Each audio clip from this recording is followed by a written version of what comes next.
국내 전자상거래 업체인 11번가가 쿠팡을 공정거래위원회에 신고했다고요? 이건 또 뭡니까? 네, 11번가가 쿠팡이 자사 판매 수수료를 왜곡해서 대중에게 알렸다면서 공정거래위원회에 신고했습니다. 네. 이제 자사가 일부 상품에 적용하는 최대 수수료율을 마치 전체 상품에 적용하는 것처럼 쿠팡이 왜곡했다는 설명입니다.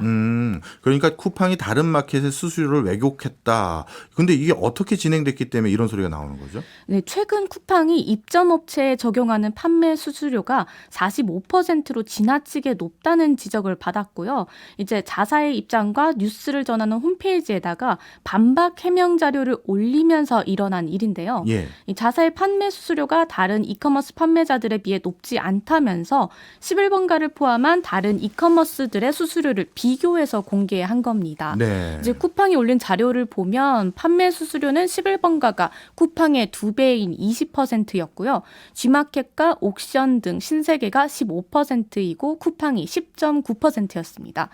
그런데 11번가는 수수료 20%가 디자이너 남성 의류 등 단 3개 항목에만 적용하고 있고 전체적인 명목 수수료는 7에서 13% 수준인데 쿠팡에게만 유리한 자료를 끄집어내서 자료를 비교했다고 지적했습니다. 네. 일부 품목에서 나름대로 높은 수수료 받은 것을 마치 전체인 것처럼 비교했기 때문에 쿠팡 입장에서는 불공정하다 본 거군요. 11번가 입장에서는요. 네. 그럼 쿠팡은 어떤 입장입니까? 근데 쿠팡은 자료를 만들 때 각 사에서 공시한 자료를 취합한 것이고 최대 판매 수수료라는 기준을 명시했기 때문에 문제가 없다는 입장이에요.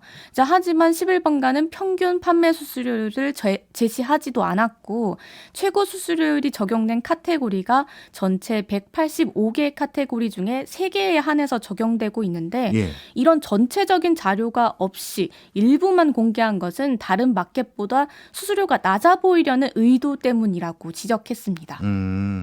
수수료가 높다는 걸 게시한 걸로 문제가 되는 건가 이런 얘기도 걱정이 됩니다. 어떻습니까? 네, 우선 판매 수수료율은 일반적으로 마켓에 입점한 판매자와의 계약이거든요. 예. 이제 오픈마켓은 판매자에게 다양한 인프라를 제공하고 이에 대한 대가로 판매 수수료를 부과하죠.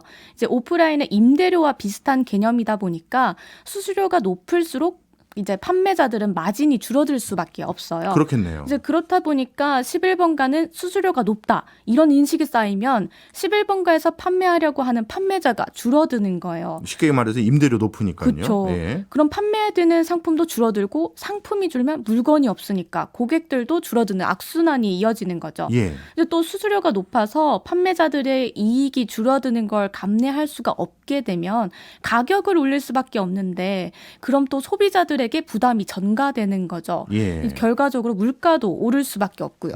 그런 맥락이네요. 안 그래도 요즘이 고물가 시대인데 정부도 물가 체감도 높은 품목 가격을 점점 매일 점검하겠다 이런 상황에 놓여져 있는데 수수료 문제 이거 물가 상승 목소리가 커지면서 점점 신경이 쓰일 것 같은데요. 실제 마켓들의 수수료는 어떤 수준이에요? 네, 이 판매 수수료는 판매된 상품이 포함된 품목별로 이제 수수료율이 다릅니다. 네. 이제 통상적으로 5%에서 15% 범위에서 수수료가 부과된다는 것이 업계의 중론인데요.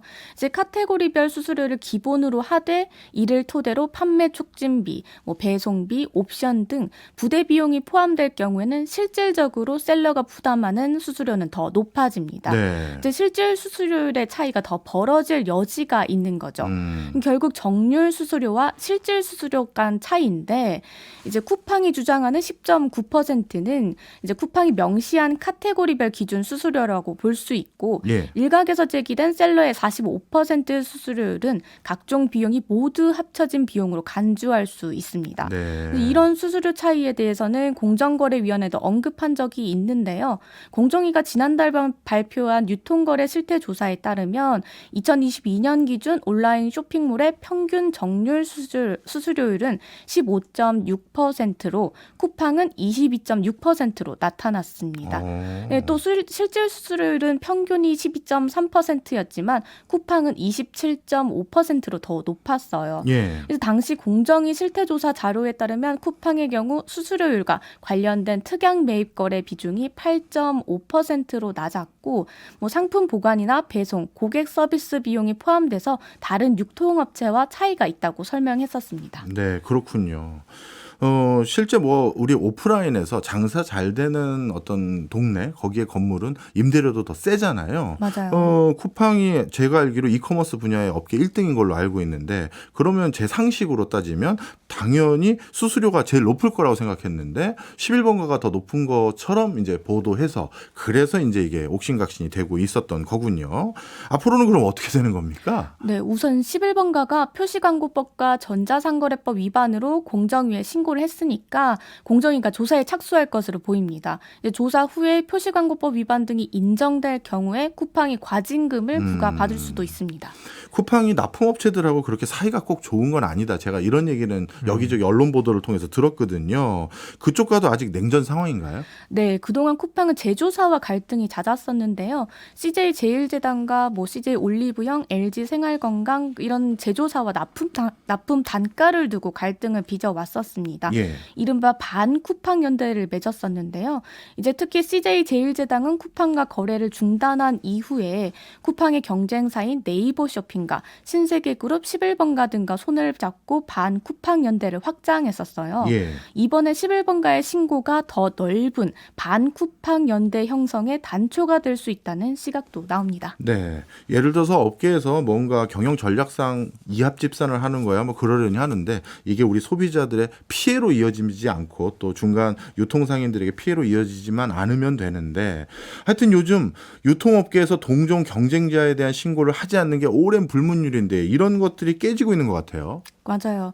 이렇게 좀 경쟁이 좀 심해지다 보니까 유통업계 뭐 관행들이 조금 무너지고 있는데 뭐 꼭 부정적으로 볼 건 아니다. 뭐 질서나 관행을 바로 잡을 필요도 있다. 이런 이야기도 나오고 있습니다. 알겠습니다. 요즘은 쇼핑을 항상 온라인에서 하다 보니까 온라인은 또 뒤에 있으니까 우리가 어떤 일이 벌어지는지 잘 모르는데 오늘 조사해 주셔가지고 제대로 배웠습니다. 감사합니다. 저희는 그러면 광고 듣고 2부에 다시 돌아오겠습니다. 두 분 수고하셨습니다. 고맙습니다. 감사합니다. 고맙습니다.